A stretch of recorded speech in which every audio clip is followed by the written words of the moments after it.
ரூஹுக்கு மவுத்து கிடையாது. முன்னாடி பல தடவை சொல்லி இருக்கிறேன். உடலுக்கு தான் மவுத்து என்பது உடலுக்கு தான். என்ன இப்ப நான் இறந்து போறேன்னு வச்சுங்க, நான் இறந்து போறேன். இறந்து போன உடனே நிஜாமுதீன் இறந்து போயிட்டாரு, அஜித் இறந்து போயிட்டாரு அப்படின்னு நீங்க சொல்றீங்க. அஜித் தான் இங்கதான் கிடக்குறாரு, அப்புறம் என்ன இறந்து போயிட்டாரு? இறந்து போனது எது? இப்ப இந்த இடத்துல இன்னொரு சந்தேகம். முதல்ல சொன்னதுக்கு நேர் மாத்தமான கருத்து வருது. இறந்து போயிட்டாரு, அஜித் இறந்து போயிட்டாரு அப்படின்னு. அஜித் போயிட்டாரு, போயிட்டாருன்னு சொன்னா இங்கதான் கிடக்குறாரு, பாடி இங்க கிடக்குது. ஆனா நீங்க என்ன சொல்றீங்க? மத்தா போயிட்டாரு, இறந்து போயிட்டாரு, போயிட்டாரு அப்படிங்கிறீங்க. ஆனா போனது எது? ரூஹு தான் போயிருக்குது.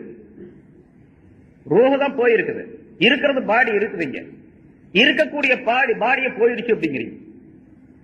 அவர் இறந்து போயிட்டாரு. அப்ப அசல்ல எனக்கு பெயர் வைக்கப்பட்டது இருக்கின்றது, அது அந்த ரூஹுக்கு தான். அசல்ல அந்த ரூஹ் என்னுடைய பாடிக்குள்ள இருப்பதின் காரணமாக எனக்கு அந்த பெயர் நிலைத்திருக்கின்றது. ரூஹ் என்னுடைய பாடியை விட்டு போன உடனே என்னோட பெயரும் அதோட போயிடுச்சு, அந்த ரூஹோட சேர்ந்து போயிடுச்சு. அப்ப நிலைத்திருப்பது ரூஹ், நிலைத்திருப்பது ரூஹ். அழிந்து விடக்கூடியது பாடி, உடல். மௌத்தை சுவைக்கக்கூடிய தன்மை அந்த ரூஹுக்கு அல்லாஹ் கொடுத்து அந்த ரூஹை நிரந்தரமாக ஆக்கி பாடியை அல்லாஹ் அழிவுக்குரியதாக ஆக்கி வைத்து விடுகின்றான்.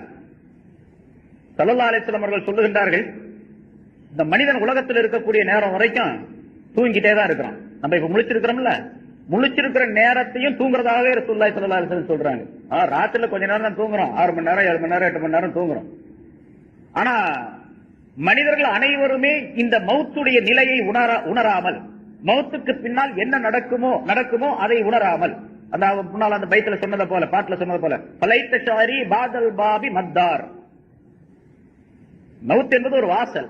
அந்த வாசலுக்கு பின்னால என்ன வீடு இருக்கின்றது, சொர்க்கம் என்ற வீடா நரகம் என்ற வீடா என்று எனக்கு தெரியவில்லையே என்று அவர் சொல்லியதை போல என்ன எங்க போய் சேர போறோம் அப்படிங்கிறது தெரியாமலேயே மனுஷன் தூங்கிட்டே இருக்காது உலகத்தில். ஸல்லல்லாஹு அலைஹி வஸல்லம் சொல்றாங்க, அன்னாசு நியாம், மனிதர்கள் அனைவரும் தூங்கிக் கொண்டு இருக்கின்றார்கள். அவங்க தூக்கம் எப்ப கலையும் தெரியுமா? இதா மாத்து என் தபகு, அவங்க மௌத்தானா விழித்துக் கொள்வார்கள் அப்படிங்கிறாங்க. நம்ம இப்ப தூங்கிட்டே இருக்கிறோம், எப்ப முழிப்பு வரும்? விழிப்பு என்பது மௌத்தானா வரும் அப்படிங்கிறாங்க ஸல்லல்லாஹு அலைஹி வஸல்லம்.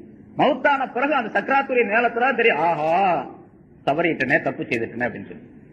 இப்ப நம்ம சில பேர் படிக்காம இருந்துடுறோம், பெரியவனான பிறகு படிக்காம இருந்துட்டுனே ரொம்ப கவலையா இருக்குது அப்படின்னு சொல்றோம்ல. கொஞ்ச நாள் இப்ப தொழுகாம இருக்கிறாரு, கடைசியில ஏதாச்சும் ஒரு சீக்கு வந்துட்டு ஆஸ்பத்திரியில் போய் படுத்துக்கிறாரு. இவ்வளவு நாளா நான் தொழுகவே இல்லை அஜித்து, என்னதான் பண்றது அப்படிங்கிறாரு. முதல்ல தொழுக வேண்டியது தானே, தொழுகா பிறந்த போட்டு பெட்ல போய் படுத்த பிறகு அப்ப நான் தொழுகலையே அப்படின்னு சொன்னா என்ன அர்த்தம்? என்ன செய்யறது? ஒன்னும் செய்ய முடியாது. அந்த பெட்லயே அப்படி மௌத்தா போனார் அப்படின்னா தொழுகாமல் இருந்ததற்குரிய குற்றம் அதேதான், அது கிடைக்கத்தான் செய்யும்.